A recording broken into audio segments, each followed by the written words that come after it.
Andy, what did you make of that tonight?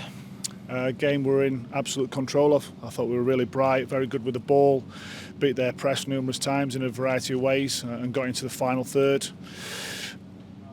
But if you don't track men into your own box and people run off you and you concede poor goals, you're giving yourself a really big mountain to climb. And so we concede poor goals. We then go down to 10 men and we do the same things before half time where we don't track a run into the box and they make it 2-0.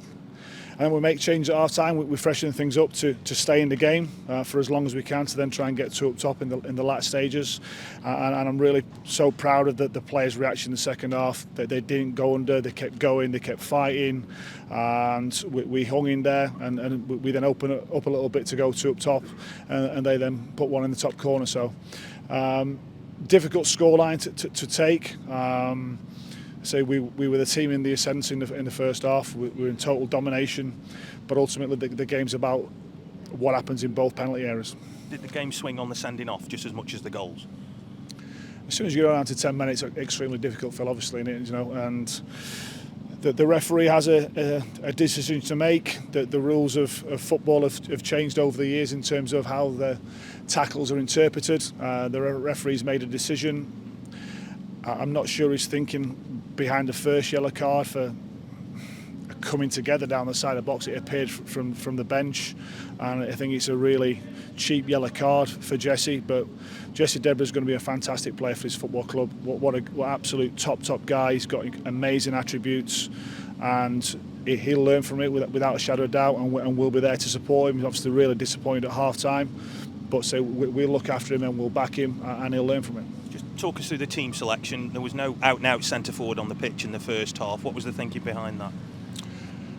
There were some things we didn't do very well on Saturday, and some things improved in the second half, and you have to reward that. And we knew that Bristol Rovers wanted to try and dominate the ball, so we had to show a real intensity at the top of the pitch to try and press.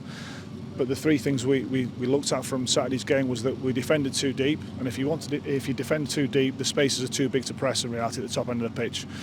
The two things go together, and then we were loose on the ball in the first half against Bolton. So we looked at that yesterday. We spoke about it after the game. We showed a lot of clips yesterday, had a really good conversation, and that team what started the game was totally dominating the proceedings.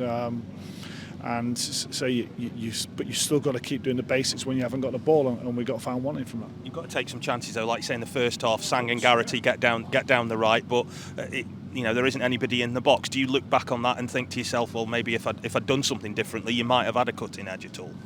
No, I think we're getting from Conor Ripley up into the final third in a variety of ways. We looked at the potential areas we could exploit aerially from Conor, but also how we could play through them, and we did that quite comfortably first half.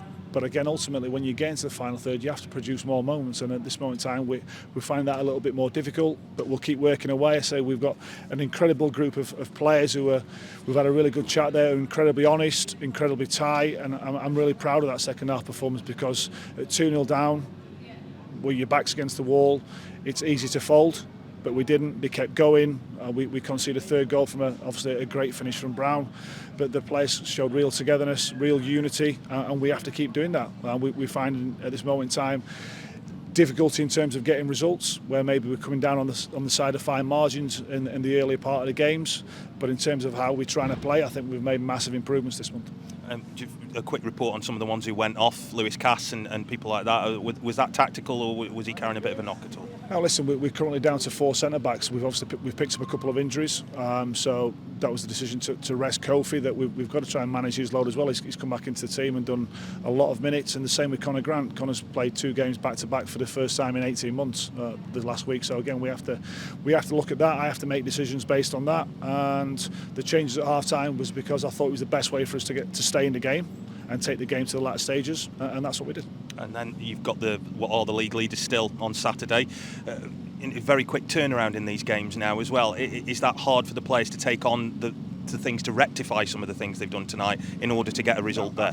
Absolutely not. We'll continue that same process. As I say, we've gone to league leaders at the start of this month and produced a really good performance and got a win. We've got an absolutely top group in there, and I say we're working away. We're working to a new way of playing. We're finding, say, difficulty this moment in time in terms of defending our box and creating chances around the final third.